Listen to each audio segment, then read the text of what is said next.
Well, moving our focus to Mumbai, the gruesome murder of 32-year-old woman Saraswati Vaidya by her 56-year-old live-in partner Manoj Sane in Mumbai's Mira Road has stunned the entire nation. Now, Manoj Sane will remain under police custody until June 16 as per the Thane court's order. Now, the ongoing probe will focus on the motive of the crime and the timeline of the events before Saraswati's murder.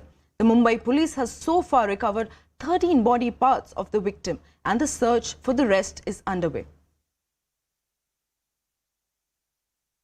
A gruesome case has been reported from Mira Road, that of a 32-year-old woman being chopped into several pieces.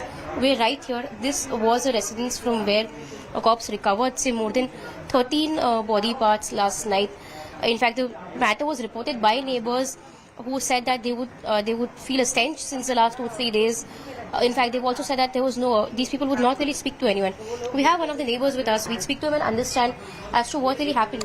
Were you the first complainant in this case? मैंने first time intimate किया था, मतलब मेरे को smell आई थी, तो मुझे ऐसा लगा था कि हाँ कुछ इश्यूज है इधर, लेकिन मुझे लगा नॉर्मली कोई माउस हो चूहा मर गया रहेगा तो उसकी स्मेल आ रही, स्टिंग आ रही है, लेकिन 2 दिन कंटिन्यू आ रही थी। वो कैसे आ रही थी? आफ्टरनून और नाइट में आती थी, मॉर्निंग और इवनिंग में नहीं आती थी। किचन में बाल्टियों में सब रखा था चॉप करके, लेकिन कुछ रिकग्नाइज नहीं हो रहा था कि कौन सी पार्ट बॉडी का है, क्योंकि उसने इतना मतलब उसको डिसमेंटल कर दिया था।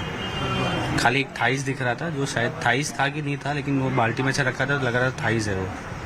और लेडी का बाल कट करके रखा था उसने, छोटी बना के कट करके रखा था वो। बहुत ही विवश, बहुत ही डरावनी और बहुत ही मतलब जितनी इसकी भर्त्सना की जाए वो कम है। उसको इस तरह से टुकड़ों में काट करके, यहाँ तक कि उसने लकड़ी काटने वाले आराम मशीन से जो सेल्फ होते हैं उससे काट करके उसके जो टुकड़ों को उसने, लोग तो कहते हैं कि बॉयल करके कहीं उसको डिस्ट्रॉय कर दिया हो। और जहां तक मेरी जानकारी है उसमें उस ब्लड को एक काली बाल्टी में, एक नीली बाल्टी में डाला हुआ था, उसमें उसके बॉडी के पार्ट को भी रखा हुआ था। ये तो बहुत ही दरिंदगी है, बहुत ही जितनी इसकी भर्त्सना की जाए और इतना इस तरह से जो ये केस है बहुत ही दुर्भाग्यपूर्ण है। बहुत ही भयानक ये घटना हुई है जहाँ पे एक लेडी का मर्डर हुआ है।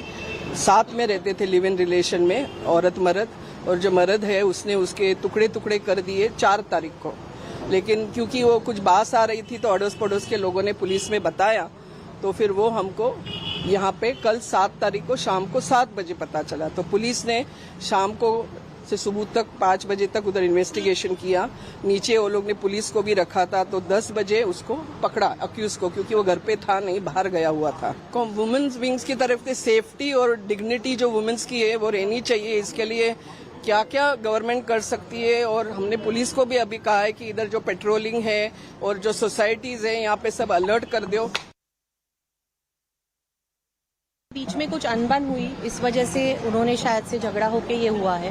उनका ये भी कहना है कि उसने जहर खा लिया था, इसलिए मैंने उसको, फिर बाद में उसका डेथ हुआ, मैंने उसको बचने के लिए या कोई कुछ होगा आगे इसलिए मैंने किया, लेकिन वो सब इन्वेस्टिगेशन का पार्ट है। आफ्टर ऑल अभी ये पहला दिन है, पुलिस ने उसका पहला स्टेटमेंट लिया हुआ है। जैसे पुलिस उसको इंटरोगेट करेगी तो रीजन ऑफ मर्डर भी आएगा और एग्जैक्टली क्या घटनाक्रम रहा है ये भी आएगा।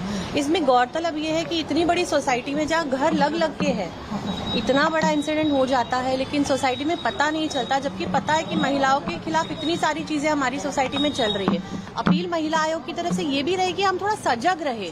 आजू बाजू की महिला 2-2, 3-3 दिन अगर गायब है तो उस पर कुछ हुआ है, कुछ प्रॉब्लम में है, थोड़ा हम एक दूसरे की तरफ विजिलेंट रहे।